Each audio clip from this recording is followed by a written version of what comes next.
father, a Greek Christian, was born there during the final years of the Muslim Ottoman Empire. Like most towns there, Greeks and Turks had thrived together in peace for hundreds of years. My father's friends were mainly Greek kids, but he played football on hard-packed, dusty grounds on a mixed Christian and Muslim team. He roamed the woods with Muslim friends, enjoying the dappled sunlight that streamed through the fir trees and the woodsy smell of earth and pine. He knew as much about Muslim traditions as he did Christian ones. He wore a fez and considered himself, as did his entire family, proud members of the Ottoman Empire. The streets were not paved and the houses were made of sun-baked brick. The Greek and Turkish languages could be heard mingling with one another under the perfumed blossoms of the fig and orange trees. Old Greek and Turkish men could be found slapping their tiles on the tavli boards, called backgammon in English, in front of the coffee shops. My grandfather managed the grist mill that was powered by the flowing stream that provided cool, clear water to the people as well as power to the mill. When my father was 12, he was entrusted to take the weekly production total to the Pasha, the local Muslim feudal lord and single source of law and governance in the village. The Pasha's villa was on a plateau about a kilometer from the mill, and my father relished passing through the fragrant, colorful, and well-tended garden before entering the house through the massive and always open main doors. The Pasha, dressed in the robes and headgear of a man of wealth, frequently would invite my father to share tea and sweet cakes with him. They would converse in Turkish, and the Pasha would tell stories of the old days that made my father laugh. My father was the only child in his village that was chosen to attend the American Missionary School, about a 5-kilometer walk from his home. There he learned the glorious history of the Ottoman Empire and to speak and write in English and Turkish. He was especially proud that his teachers encouraged him to improve his grammar and spelling in Greek. Most of the Christians and Muslims he knew were illiterate, and my father was pleased to help the village in whatever way he could. He wrote letters for villagers in Greek and in Turkish to distant relatives or to government offices begging for services. He translated from Turkish to Greek when a Greek doctor was called to visit a sick Muslim, and the reverse when a sick Greek was visited by a Muslim doctor. The church where he and his family gathered was tiny and dark, with a wall of icons almost hiding the altar table. When a priest was not available to lead the Sunday liturgy, my father read to the congregation from the Bible. When an imam was not present in the mosque, he read from the Quran in a Turkish translation to his Muslim neighbors. Although the Muslims in town spoke Turkish, the call to prayer worldwide is always recited in Arabic. My father had heard this call every day and was curious enough to gain a rudimentary understanding of what the words meant. When a muezzin could not be found to call the Muslim faithful to prayer, the imam would ask my father to climb the minaret next to the mosque and call in Arabic, "God is great. I bear witness that there is no God except the one God. I bear witness that Muhammad is the messenger of God. Hurry to the prayer. Rise up for salvation. God is great. There is no God except the one God." Over the centuries, the customs of the Greeks and Turks had become virtually interchangeable. The food was similar, the music as well. When a Christian family needed help, he might call on his Muslim neighbor for support in any number of ways. A Muslim mother who was caring for a sick child might ask a Christian neighbor to say a prayer in church for a return to health for her child. After all, they both prayed to the same God, the God of Abraham. It was a simple time when neighbors looked out for one another and, without hesitation, came to their assistance. After the First World War, a new stupid war broke out between between Greece and Turkey caused by stupid men over stupid egos. It destroyed Gamush Medan. My father mourned that loss his entire life. I mourn it as well.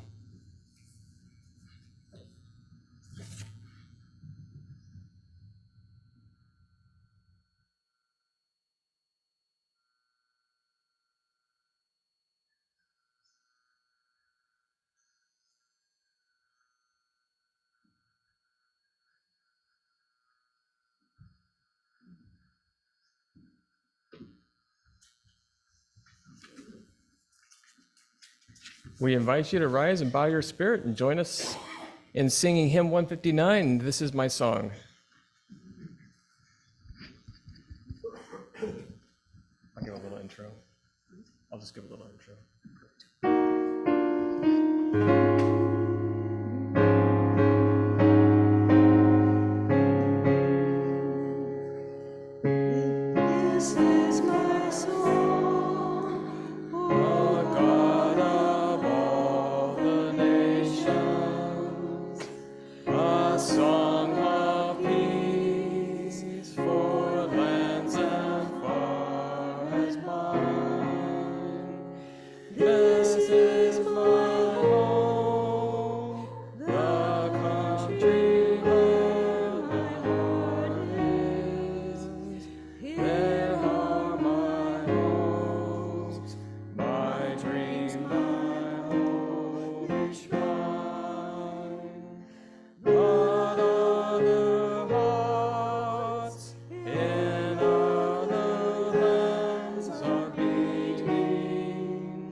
Thank you.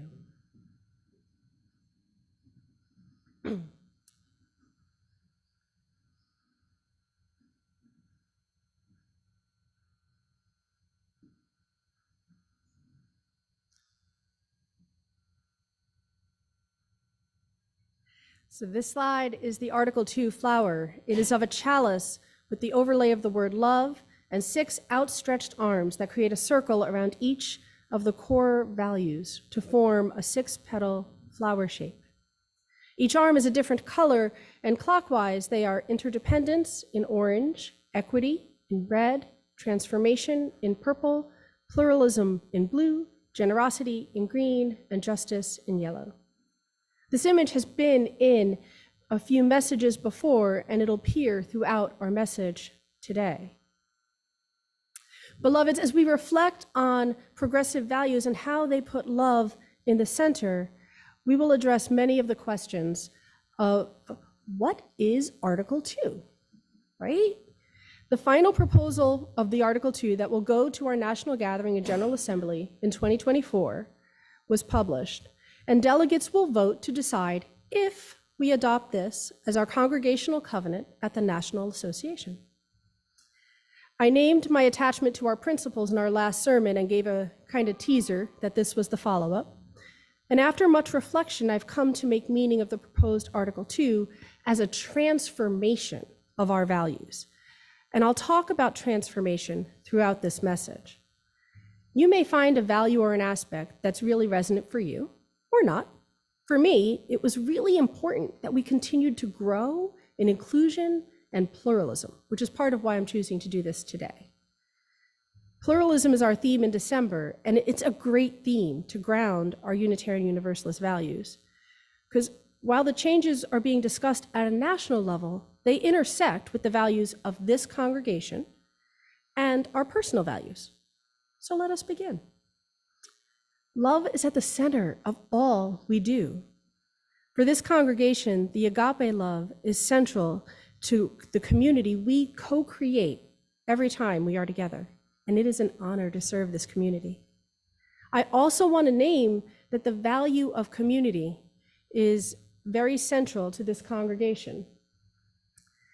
The national discussion has been of a lot of interest, and for some, the message may offer a deeper understanding of our tradition, and for some, it may be more than you ever wanted to know about Article 2. And that's fair, right? That's more than fair. It's part of our history, our governance, and possibly our future. Actually, it'll be part of our future whether we adopt it or not, right? While we live in our community, we live here. We live in this present, in this moment, and there with all the people that are here and online with us today. And yet, beloveds, if you read the proposed change, I invite you to spend some time with them to fully appreciate the proposal. And I adapted the commission's process and read it 3 times. Today, I'd also invite you to think about these 3 things as we discuss it. First, read it to observe how it makes you feel. And explore why. What's coming up for me? Our feelings are really important sources of information. The second time, read it to see what it makes you think. And the third time, read it in ways that describe that and see what's coming up for you with what we already do that is in our covenants. And I hope to hear this process that the commission offers is like active, deep listening that we offer each other when we hear each other's stories, right? It's an invitation to go deeper. So Article 2 has changed over time and maintained a very consistent structure with more inclusive language. This proposal offers more of a transformation at a few levels. It's a change from principles to values. It's a change with embedded covenantal and action statements. And it's a change from documents that were essential to support the consolidation of the Unitarians and the Universalists into a document that reflects who we are now and will grow with us into the future. So today, I'm only going to discuss 2 sections, the purposes and the values. The purpose of the Unitarian Universalist Association is to devote its resources and use its organizational powers for religious, educational, and humanitarian purposes. This first paragraph has been consistent since our consolidation. So why does the Unitarian Universalist Association exist? That's why. The primary purpose, how they implement that, has grown over time to organize, as we organize for justice and action at the national level.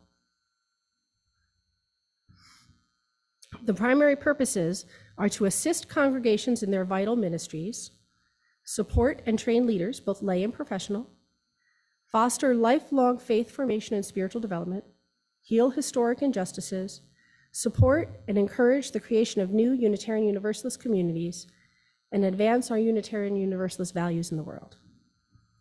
Some of this list is new, and some is from our current purposes, and then this section closes with a new action statement. The Unitarian Universalist Association will actively engage its members in the transformation of the world through liberating love. Actively transform the world through liberating love. Through transformation in liberating love, we are more than the worst thing we've ever done. We can heal historic injustices, and as has always been our aspirations, we can create irresistible communities acting for justice to preserve our democracy. Transformation also requires we reflect on the complexity of our own community and larger society's history. We, like everyone, like to tell the good parts of our story and our history and leave some of those harder parts behind. And yet, beloveds, that just doesn't work. Healing, integration, and transformation require our whole story. We need all the stuff to be part of the transformation. So in conclusion, the purposes are a little expanded, and they invite us into a liberating love. And now, beloveds, we pivot toward values, a value with love at the center. And I think this section is truly the transformation. And I'm using the metaphor of a caterpillar to a butterfly. Reverend Karen Harding taught me to deeply embrace this metaphor because within the caterpillar are imaginal discs, small clusters of cells that have the instructions for all the parts of the butterfly. Within the caterpillar, the antennae, the sleek body, the beautiful wings, it's all already there. It just has to go through a transformation, a metamorphosis. And though it will look very different, it is made of the same stuff, the same caterpillar stuff. In the end, the caterpillar that is transformed is no longer a caterpillar. All the caterpillar stuff is needed to make the butterfly. The founding principles from 1961 were the caterpillar stuff for the revision in 1985. The current principles and sources are the caterpillar stuff for the proposed revision. Each has within it the imaginal discs that brought our core agreements into the context of the time that they were written. So as we discuss our values, these are the values that members of our congregation have shared. There was a call to offer some values in the e-news. Now, I mentioned an experiment. Are we up for it? On your order of service, there's a QR code. And today we're going to have the opportunity to add our voices to the values listed. If you choose to put a new word up, it'll appear. If you choose to amplify a word that's there, you can do that, and you can do it multiple times. So for those who really want to have something to share, if you type fast, I'm just saying. So we'll go to our Mentimeter, and we'll be able to add some of those, those voices and watch them come in. If you have a cell phone, I invite you to go to the website and enter your 3 words. It's set up to be able to do more than one. So the other option, if you do this quickly, would be to look around and see if you have a neighbor who didn't bring their cell phone or seems to be having some difficulty, and we can center their voices too.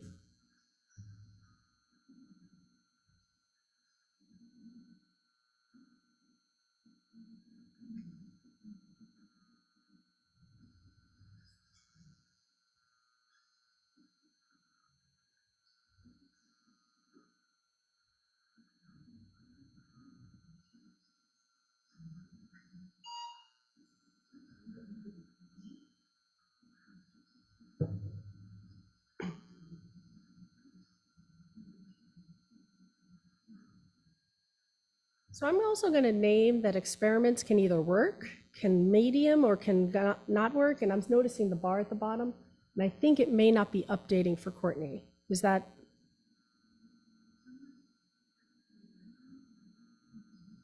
I think that may help. And we may lose it, but that's okay.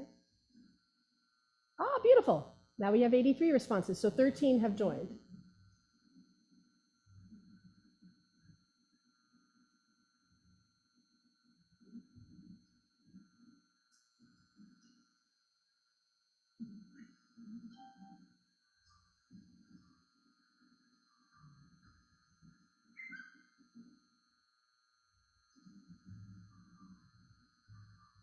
Can we give it another refresh?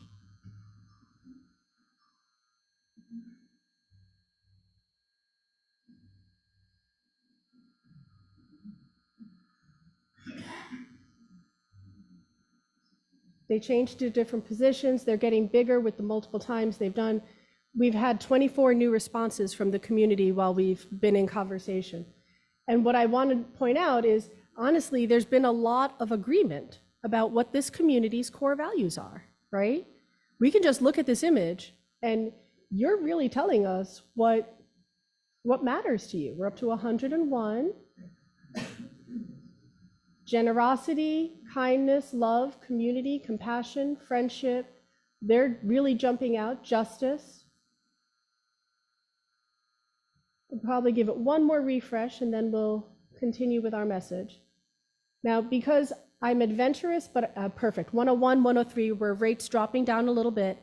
I'm adventurous, but I'm not that adventurous. Enjoy this cloud. The one that will be in the rest of the presentation is the static image, because I was not able to I don't really feel up to trying to bring this into the live presentation. Okay, so this is, and I'll send this out on our e-news so that we can all enjoy the fullness of what we were able to create together today. Beautiful. So for today, I will use those as the values of this community. And individually, we all have our own values, right? And they may be different than the consensus of the values shown there. For example, my values would definitely resonate, but they're not exactly the same. It may not be a shocker that spirituality might be a little larger for me, but it still resonates with the community, and love is totally the center. And while that's a little different than the word cloud, that resonation is part of what builds our community. It wasn't just 3 values. There were a lot of values, right? And so I want to pivot to you. How were your values similar, different, or resonate with the values within the community?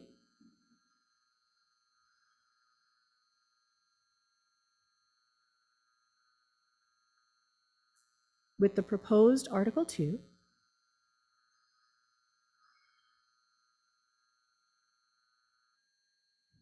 and with the current principles.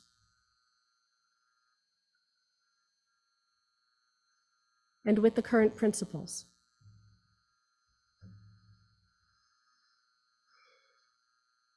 So, beloveds, the proposed Article 2 is a covenant between the congregations and how they will be together. Just as our individual values resonate with the congregational values, and our congregation's values resonate, they may not be the same with either the Article 2 or the principles. Just think of the beautiful harmonies we can create as multiple congregations, just as we as individuals come together in this community, come together at that national level. What a symphony.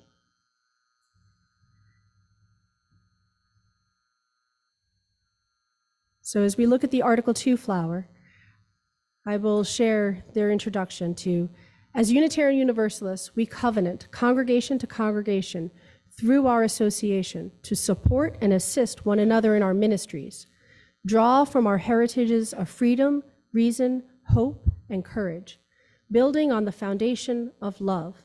Love is the power that holds us together and is the center of our shared values. We're accountable to one another for doing the work of living our shared values through the spiritual discipline of love. Love is the power that holds us together. Let's feel that for a minute. Let's just breathe into the love that holds us together. And pausing at the spiritual discipline of love, I believe the spiritual discipline of love is how we transform ourselves, our communities, and the world. Fierce love, kind love, gentle love, agape love are all part of the spiritual practice of love. And connecting spiritual love to pluralism, spiritual love is represented in all the major world religions. Both Rev. Alex and I have discussed the concepts of the golden and the platinum rules, crossing the world's religions. And as highlighted in TW's reflection, do unto others as they would want done unto them, as a representation of spiritual love. So returning to the proposal, I will go through each of the values. They're inseparable from one another. These shared values are interdependence. We honor the interdependent web of all existence with reverence of the great web of life. With humility, we acknowledge our place in it. We covenant to protect Earth and all beings from exploitation. We will create and nurture sustainable relationships of care and respect, mutuality and justice. We will work to repair harm and damaged relationships. Beloveds, this really resonates with our seventh principle.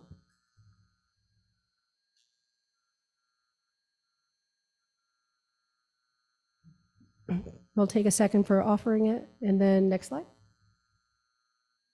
There you go. This really resonates with our seventh principle and the calls to action to protect the precious web of life.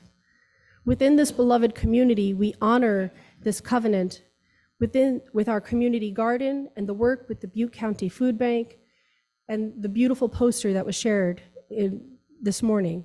Our passion for local sustainable food structure lives this value. Pluralism. We celebrate that all are sacred beings, diverse in culture, experience, and theology. We covenant to learn from one another in our free and responsible search for truth and meaning. We embrace our differences and commonalities with love, curiosity, and respect. Beloveds, how far we have come. In 1961, the consolidation was almost derailed after 200 years of dancing together because people were fighting over the phrase, our Judeo-Christian heritage, which left no room for pluralism, or the Judeo-Christian heritage. Our and the almost derailed our consolidation. And the Judeo-Christian heritage was chosen, and it left the door open just a little bit to pluralism, just a crack. Each revision and proposal has opened the door further to pluralism. I mentioned TW's reflection today, and it gave such a powerful story of that mutually supportive community across ethnic and religious identities, embracing a pluralism that enriches the lives of all. Thank you.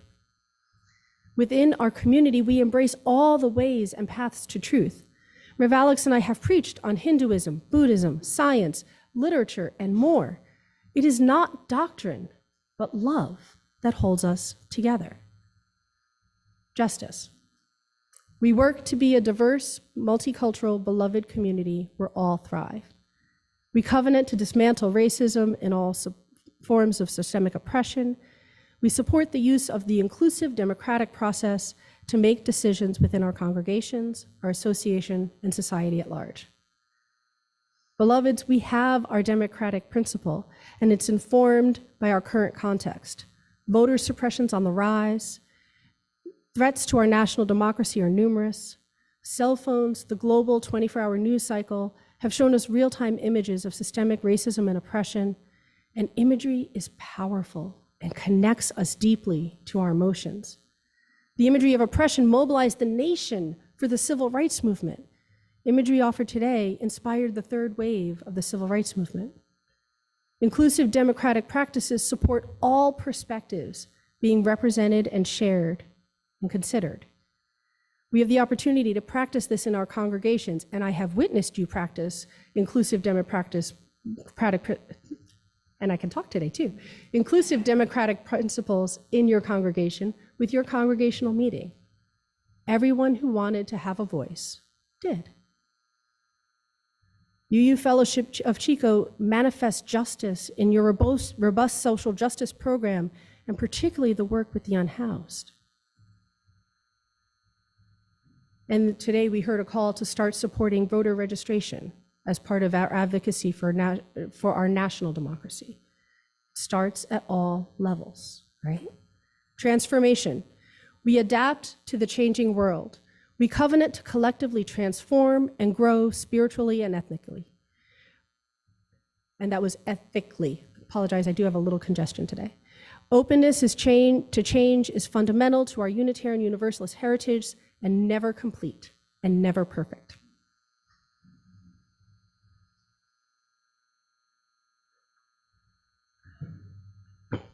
We adapt to a changing world. And beloveds, is that not what Bev shared last week? The evolution in action, adapting and making meaning and centering love gives us the opportunity to create the world we imagine in love and justice. The value of transformation embraces our liberal religious heritage that revelation is never sealed. Never sealed. We are always learning and growing, one experience at a time. Generosity. We cultivate a spirit of gratitude and hope. We covenant to freely and compassionately share our faith, presence, and resources. Our generosity connects us to one another in relationships of interdependence and mutuality. Generosity is grounded in gratitude and hope as an invitation into the theology of generosity. Unitarian Universalism centers the theology, remembering that I use that as the definition of that is what really matters, of relationship, interdependence, and mutuality. It was one of your core values as well, was the generosity within the community. All of these are foundational to our congregational life. And in our communities, we have the opportunity to give our unique gifts. This value is clearly threaded throughout this community. Generosity is abundant within the congregation with gifts of time, treasure, and talent. Generosity is also abundant in relationship. When I joined this community, we covenanted with each other, mutual trust and support. And this is a manifestation of that value, a generosity in relationship. Generosity is foundational both to weaving this community and then how our congregations interact with each other nationally. Equity. We declare that every person has the right to flourish with inherent dignity and worthiness. We covenant to use our time, wisdom, attention, and money to build and sustain fully accessible, inclusive communities. Beloveds, we've grounded in the inherent worth and dignity of all since consolidation. This is a foundational to our past, present, and will remain core in our future. There is also a shift to flourishing.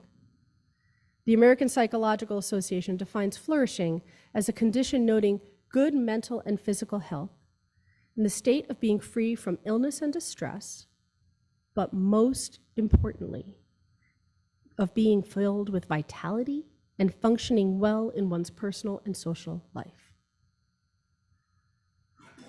That's a shift in concept that's happening across our society. And that's part of what's represented here. It's also this community supports flourishing. I think that's part of why community is the strong core value. We're accessible in person and online. This community is intentionally inclusive and welcoming all that we are. So in conclusion, beloveds, this proposed revision is a transformation and contextualization of our core principles and values to define the relationships between congregations at a national level. All our personal connections and values form our congregational community, and the congregational values form the national movement. We weave the fabric of our religion in our communities, and yes, beloveds, love is the center.